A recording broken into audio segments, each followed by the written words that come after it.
ये खेल बच्चों की वो प्रतिभा, इन टीमों में पता नहीं कौन सा वो होनहार है जो कभी जिले की टीम में, कभी प्रदेश की टीम में, और इनमें वो प्रतिभा छिपी है तो हो सकता है आज के बाद ये इतिहास बने कि जब हम रतनलाल स्टेडियम में गए थे उन खिलाड़ियों में से फला लड़का राष्ट्रीय टीम में शामिल।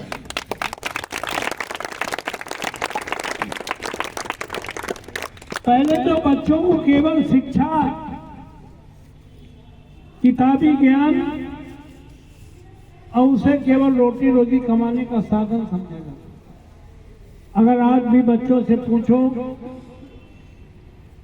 जो खेल रहे हैं उनका भी उद्देश्य वही है, जो पढ़ रहे हैं उनका भी उद्देश्य यही है, और जो पढ़ा रहे हैं अभिभावक उनका भी एक ही उद्देश्य है।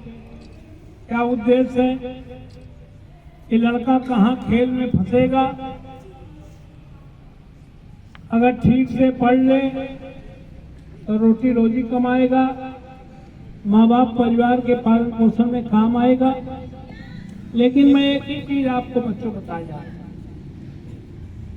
ये शिक्षा केवल रोटी रोजी कमाने का साधन नहीं है।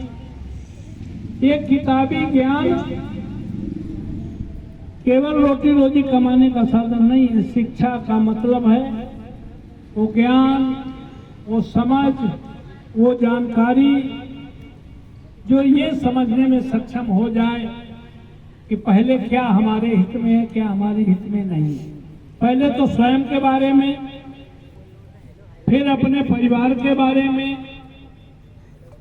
फिर अपने समाज के बारे में, फिर अपने मोहल्ले, जिले, प्रदेश और देश के बारे तक में क्या सही क्या गलत है, क्या हित में है, क्या अहित में है। जो इतनी जानकारी रखे वो चाहे एक दिन भी स्कूल ना गया हो, समझ लीजिए वो सबसे ज्यादा पढ़ाई। क्योंकि यार दिक्कत है, ये ऋषियों की धरती है, मुनियों की धरती है, संतों की धरती, भगवानों की धरती है। इस धरती पर जब जीरो डेवलपमेंट था, पढ़ने के लिए किताबें नहीं थी, लिखने के लिए कागज नहीं था, लोग छालों में लिखते थे, पत्तों में लिखते थे, दो पत्थर रगड़ के आग पैदा करते थे, लेकिन सोच बस दैव कुटुंबकम की रखते थे। समूची धरती कुटुंब है, ये हमारे ऋषियों मुनियों ने, महापुरुषों ने ज्ञान दिया, विज्ञान दिया। हम लोग भी अब गांव के रहने वाले हैं, हम लोग लालटेन में पढ़े हैं, तिबरी में पढ़े हैं, दिए की रोशनी में पढ़े हैं।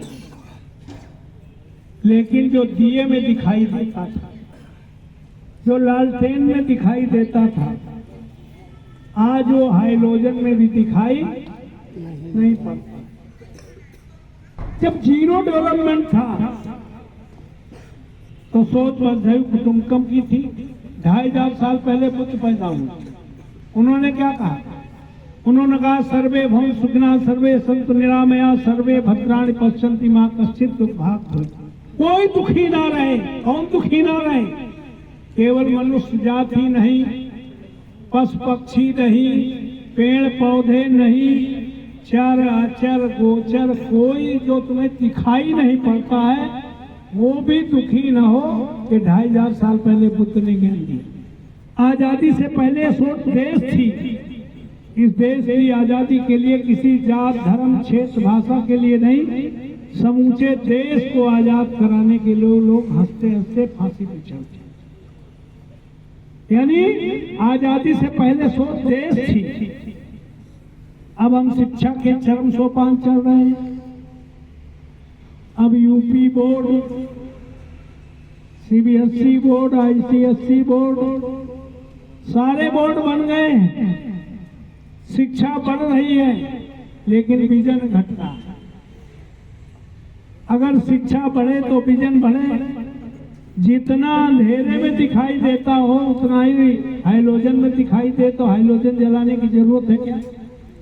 जितना अंगूठा छाप सोचता हो उतना हाईली क्वालिफाइड सोचे, तो पढ़े लिखे बिना पढ़े लिखे में कोई अंतर है क्या? तो शिक्षा बढ़ रही है, विजन घट रहा है।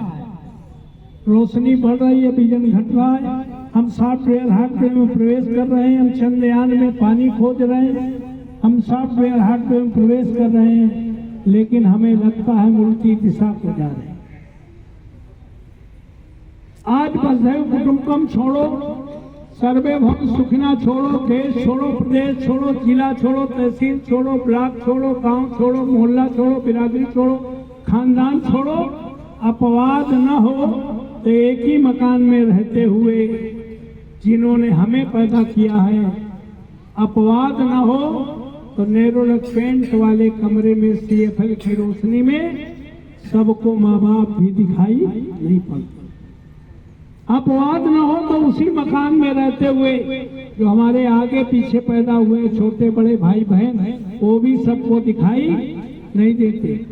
अब शिक्षा के चरम सोपान चढ़ने के बाद नेरोलैक पेंट वाले कमरे में CFL की रोशनी में केवल मेरी बीवी मेरे बच्चे दिखाई देते हैं, इससे ज्यादा दिखाई।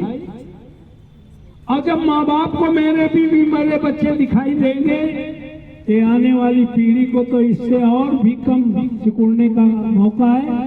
तो ये खेल ही है, ये खेल ही है जो लोकल स्तर पर एक विद्यालय से दूसरे विद्यालय को, एक ब्लॉक से दूसरे वार्ड वालों को, एक जिले से दूसरे जिले वालों से, एक प्रदेश से दूसरे प्रदेश और दूसरे प्रदेश के किसी देश के लिए, और देश को अंतर्राष्ट्रीय स्तर पर भाईचारा पहचान बनाने के लिए सशक्त माध्यम है। इसलिए मैं सभी खिलाड़ियों का मैं हार्दिक स्वागत करता हूं, वंदन करता हूं, अभिनंदन करता हूं। आपसे एक ही निवेदन करके जा रहा हूं कि रोटी रोजी कमाने के लिए न पढ़ने की जरूरत है। रोटी रोजी तो वो तुम्हारे, ये तो साथ पढ़ने वाले बच्चे हैं विद्यालयों के। जो बच्चा स्कूल लायक हो आज की तारीख में 2-4-5 हजार अच्छे स्कूल में एडमिशन कराओ तो एडमिशन वाले 20-25 हजार लगते हैं।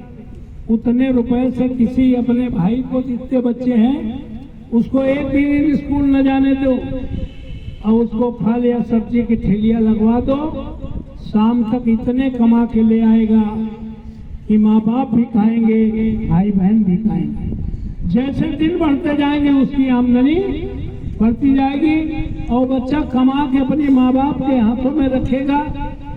माँ बाप की तमाम बच्चे तो ऐसे देखे गए कि भाई बहन की पढ़ाई के लिए, भाई बहन की शादी के लिए, माँ बाप की दवाई के लिए, परिवार का पालन पोषण और समाज के दायित्वों को पूरा करते हुए पूरी जिंदगी कुंवारे रह गए, लेकिन अपने माँ बाप की भी सेवा की, अपने भाई बहनों के पढ़ाई लिखाई शादी ब्याह किए और समाज के दायित्वों को पूरा करने का काम करें। और अगर आप हाईली क्वालिफाइड होने के बाद अगर तुम्हारी सोच मेरी बीवी बच्चे है तो आप अंदाजा करो, कंपैरिजन करो, जो एक दिन स्कूल नहीं गया वो पढ़ा लिखा है या हाईली क्वालिफाइड जो अपनी बीवी बच्चों के लिए जिएगा वो क्वालिफाइड है।